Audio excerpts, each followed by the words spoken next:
Hello everyone welcome back to my channel Reena's online teaching छात्र छात्री सकल आज मैं तुम्हालोकर पाठ नम्बर 12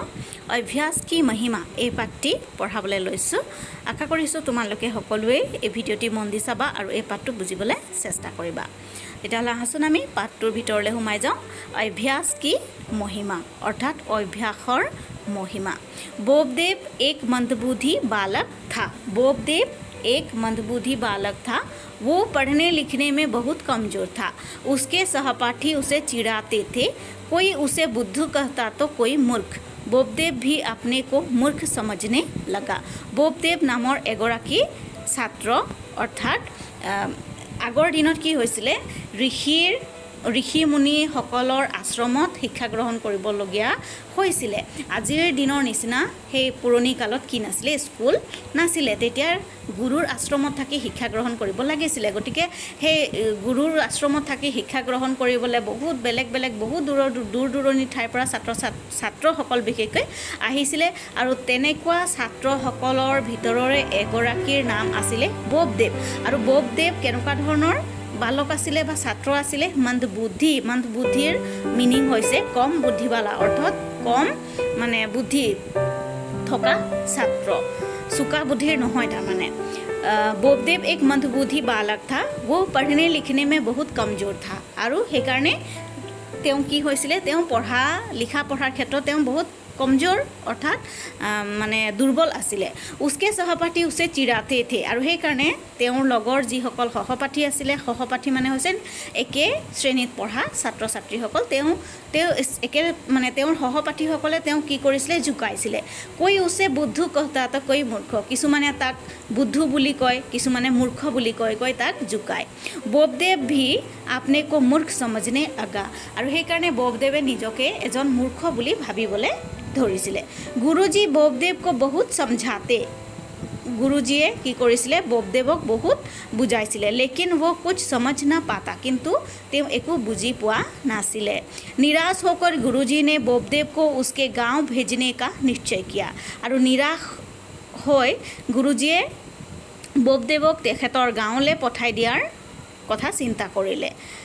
उन्होंने बोबदेव को कहा तेखेते बोबदेव कले तुम विद्या अर्जन नहीं कर सकते तो अपने गाँव जाकर कुछ काम काज करो तुमी विद्या शिक्षा ग्रहण करिब नोवारा जेतिया तुमी निजर गाँवले जोआ और ताते किबा काम करिबले शिका परिश्रम के बिना कोई भी जीवन में सफल नहीं हो सकता परिश्रमर बिना कोनेও जीवनत सफल हब नुआरे गुरुजी की बात सुनकर बोबदेव को बड़ा दुख हुआ और गुरुजीर एक कथा शुनी बोबदेवे मनते बहुत दुख पाले गुरुजी की बात सुनकर बोबदेव को बड़ा दुख हुआ वो अपने गांव के लिए चल पड़ा और ते लगे लगे निजर गाँवले बुली आहिब धरिले चलते चलते दोपहर हो गया और खुजकाढ़ी आहोते दुपरिया समय हो गई उसे जोर से प्यास लगी और की होइसिले बहुत जोर से प्यास लगिसिले पानी पीने के लिए वो एक कुएं के पास गया और पानी पीबर कारणे तेও এটা কুয়ার ওচৰলৈ গ'ল कुछ औरतें कुएं से पानी भर रही थी और तात किसुमान महिला की करि आसिले पानी भराय आसिले तभी बोबदेव का ध्यान कुएं की जगत पर गया और तेतियाई बोबदेवर ध्यान कुआत थका जिटो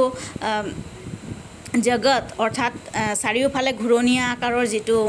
माने समान ठाई থাকে সেই ঠাইখনৰ ওপৰলৈ গ'ল उस पर कोई गड्ढे थे हे जिटो जगत বুলি কৈছে সেই ঠাইডখৰত কি হৈছে কেবাটাও गड्ढे माने হৈছে गाँत হৈ আছিলে उसने औरतों से पूछा और लगे लगे बोबदेवे हे महिलाসকলক पानी भराई থকা महिलाসকলক সুধিলে ये गड्ढे किसने बनाए हे এই গাঁতবিলাক কোনে বনাইছে तब एक औरत ने उत्तर दिया और তেতিয়া लगे लगे एगराकी महिलाए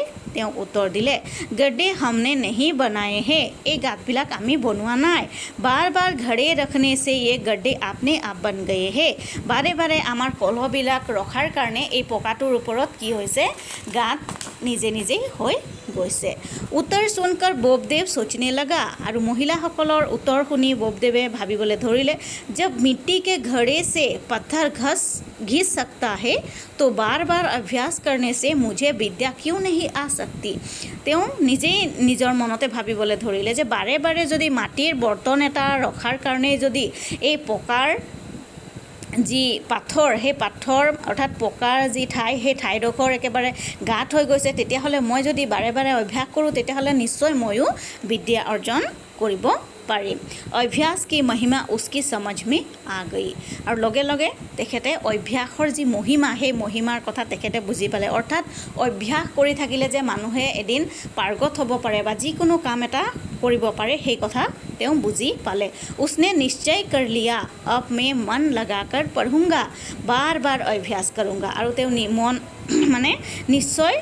কৰি ল'লে যে মই এতিয়া পুনৰ গুৰুগৃহলৈ যাম আৰু খুব মন দি পঢ়িম আৰু বাৰে বাৰে কি কৰিম অভ্যাস কৰিম। বপদেৱকে বিচাৰ বদল গৈ লগে লগে বপদেৱৰ যি বিচাৰ মানে গাঁৱলৈ যোৱাৰ যি বিচাৰ আছিলে সেই বিচাৰ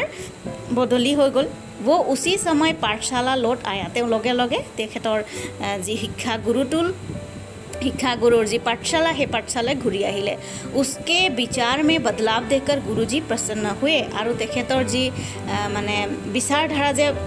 মানে বেলেগ হৈ গ'ল সেই বেলেগ হৈ যোৱা বিচাৰধাৰা দেখি গুৰুজীয়ে তেওঁ বহুত ভাল পালে। अब बोपदेव खूब मन लगाकर पढ़ने लगा। আৰু এতিয়া बोपदेৱে খুব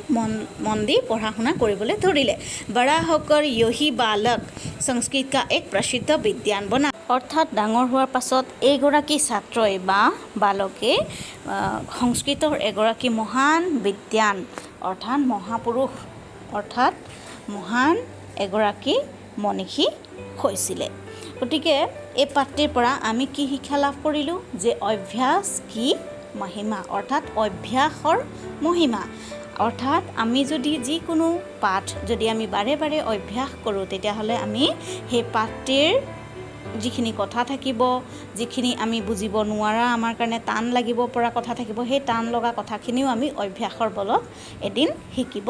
পাৰিম। গতিকে অভ্যাস কি মহিমা মানে হৈছে অভ্যাসৰ মহিমা। অৰ্থাৎ অভ্যাস কৰি থাকিলে আমি যিকোনো কথাই খুব সহজতে আমি আয়ত্ত কৰি ল'ব পাৰোঁ। গতিকে আমাক এই পাঠটিৰ জৰিয়তে এই কথাখিনিকেই বুজাবলৈ চেষ্টা কৰিছে। তেতিয়াহ'লে ছাত্ৰ ছাত্ৰীসকল আশা কৰিছোঁ তোমালোকে এই পাঠটি বুজিব পাৰিছা। আৰু যদি কিবা বুজিব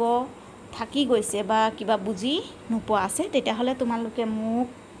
এই ভিডিঅ'টোৰ যিটো কমেণ্ট বক্স আছে সেই কমেণ্ট বক্সত কমেণ্ট কৰি জনাবা। আৰু যদি কিবা জানিবলগীয়া থাকে তেতিয়াহ'লে মই নিশ্চয় তাত তোমালোকক কমেণ্টত জনাই দিম। আৰু লগতে যদি এই ভিডিঅ'টো ভাল পাইছা তেতিয়াহ'লে লাইক কৰি দিবা। আৰু লগতে এতিয়াও যদি মোৰ এই চেনেলটো ছাবস্ক্ৰাইব কৰা নাই তেতিয়াহ'লে ছাবস্ক্ৰাইব কৰি থবা যাতে মোৰ আহিবলগীয়া সকলো ভিডিঅ' তোমালোকে পাই থাকা। আৰু মই এতিয়া তোমালোকক কৈ দিছোঁ নেক্সট ক্লাছত মই এই পাঠটিৰ পিছত যিখিনি তোমালোকৰ কুৱেশ্যন এনচাৰ আছে সেই কুৱেশ্যন এনচাৰসমূহ আলোচনা কৰিম। গতিকে তোমালোকে মোৰ এই ভিডিঅ'সমূহ চাই থাকিবলৈ মোৰ চেনেলটো ছাবস্ক্ৰাইব কৰি থবা। তেতিয়াহ'লে মই আজি ইয়াতে সামৰিছোঁ। তোমালোকক পুনৰ বেলেগ এটা ভিডিঅ'ত লগ পাম। তেতিয়ালৈকে ধন্যবাদ। Take care.